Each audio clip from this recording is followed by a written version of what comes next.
Magandang araw mga idol, mga ka-business at mga kapapi. Ako po si Taong Gala. Sa araw na ito, panibagong reaksyon tayo. Una po sa lahat mga idol, tulad na nga ng sinabi natin, na aantayin natin yung pangako ni Bong patungkol po sa kanyang pagbabalik dito po sa birthday ni Budang. Pero lumipas na nga po yung birthday ni Budang ay inusyo si Bong. Ang tanong, ito na ba ang indicator, panahon para bitawan si Bong? Pabayaan na ng ka-business. Ito po ang ating tatalakayin at pag-uusapan mga idol. Ano po, samahan niyo ako.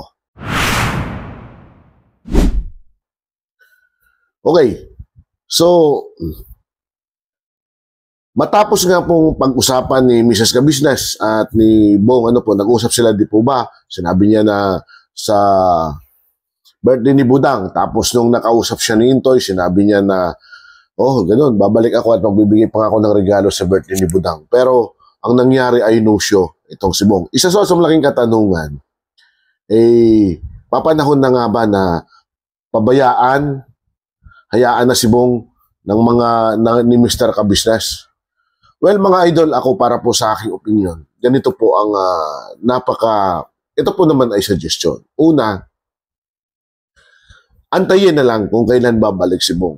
Kasi, kung babalik siya eh. Di po ba? Yun naman yung karakter ni Bong eh. Meantime, na wala si Bong, din tuloy-tuloy ang dapat gawin ni Mr. Ka-business sa kanyang mga misyon. Tuloy-tuloy ang gawain, tuloy-tuloy. At nakikita din naman yun, no? Tuloy-tuloy sa paggawa ng mga iba pang activities dahil marami pa rin dapat pagtuunan ng pansin. Pero, pag may pagkakataon ay huwag ding hayaan na tuluyang pabayaan na siya. Ibig sabihin, minsan ay monitor pa rin, ipamonitor. Kasi ako naniniwala ako mga idol na babalik at babalik si Bong. Maniwala po kayo. Babalik at babalik si Bong.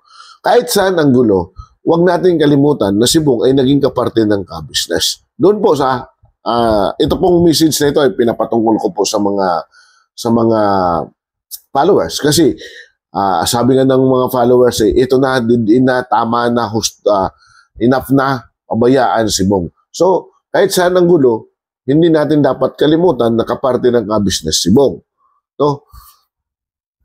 Dito, nakilala ang ka-business and at the same time, mga idol is, kumbaga, dito din, sa ka-business, natulungan si Bong. Give and take ang bagay na yon. So, sa pagkakataong ito na hindi nagpakita si Bong,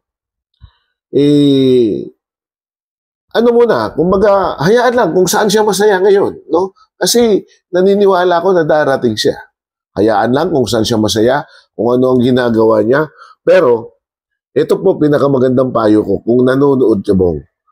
Una sa lahat, huwag mong hayaan na masayang ang buhay mo.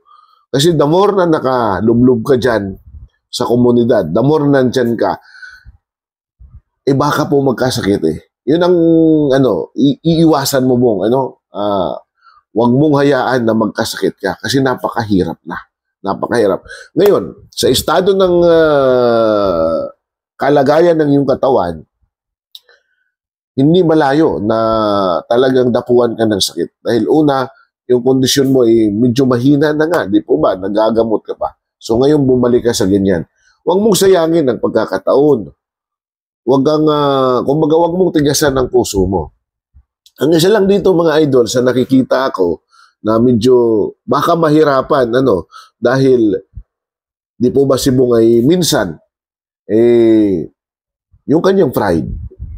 Di po ba kapag alam niya na mayroon siyang hindi nagawa na mga pangako ay tuluyan siyang lumalayo. So, yun lang po ang isa sa pinakamabigat na nakikita kong dahilan. Pero, sana naman, mga idol, kung totoo nating mahal si Bong, ay ipagdasal na lang natin. Prayer. Ganun lang naman yun eh. Talagang wala namang ibang kumbaga pamamaraan kundi yung wisdom ng prayer para sa kanya na sana ay magkaroon siya ng magandang kaisipan at kamalayan na bumalik sa ka-business. Kasi ka-business lang naman ang talagang totoong nagmamahal kay Bong. Now, dito sa issue ng mga idol, dito po sa hindi niya pagbalik, aminin ko sa inyo, naglalaro talaga sa aking isipan na baka may mga taong pumipigil sa kanya para bumalik. Iyan po ay isa sa nakikita ko. Pero wala tayong wala tayong kumbaga konkretong ebidensya. Ito naman po ay akin lang analysis dahil nagtaka ako na, di ba dati talaga naman pag sinabi ni Bong ay darating siya. Pero ito ngayon ay hindi na siya dumating. Higit lalo na may mga magagandang, mayroon mahalagang okasyon sa ka-business. Dapat andoon siya. So, ano kaya mga idol, ano kaya ang nagdulot kay Bong? At bakit hindi siya dumating? Bakit hindi niya sinunod ang kanyang pangako? So, maraming naglalaro na naman ngayon sa aking kaisipan kung bakit nangyari ang mga bagay na yan. Pero hayaan yung mga idol na siguro kapag nakakuha tayo at nakakita tayo ng panibagong hint ay ibibigay ko po sa inyo. Kasi sa ngayon, mahirap magbitaw ng salita. Marami akong mga naiisip, marami akong mga nakikita, pero hanggang doon lang kasi wala pa akong kumbaga sulit na ebidensya. Isa lang po ang masasabi ko na sana kung naririnig man si Bong o kung nakikinig ka man Bong, ang ikakabuti mo talaga ay ang ka-business family. Okay. Doon sa issue na bitawan na siya, liwanagin lang natin, hayaan pero wag bitawan. Yun yung klaro natin, hayaan pero wag bitawan. Ibig sabihin, hanggat nag-i-enjoy pa siya doon sa lugar kung saan siya ngayon, let go lang. Kasi alam naman natin ng ugali ni Bong, kapag ayaw talaga niyang bumalik, ay ayaw niyang bumalik. No? So, hayaan muna siya, pero wag bitawan. Kasi hindi naman ibig sabihin na hinayaan mo, bibitawan mo na totally. Kapag sinabing bitawan, totally ikakat mo na. Hindi mo na siya papapasokin sa ka-business. Totally, ano mo na sa lansangan, di ba? So, mapapariwara uli siya. Babalik siya sa dati. Tulad niya ng sinasabi ko, ang pag-address sa mga pangangailangan ni Bong ay isang napakalalim na proseso. Dahil siya man mismo ay kumbaga nagkakaroon ng pabago-bago ng kanyang kaisipan. Di po ba? So, yun lang ang added pa dyan mga idol, sa totoo lang, may factor din yung mga naririnig niyang balita sa kapaligiran. Maaring may factor din yan.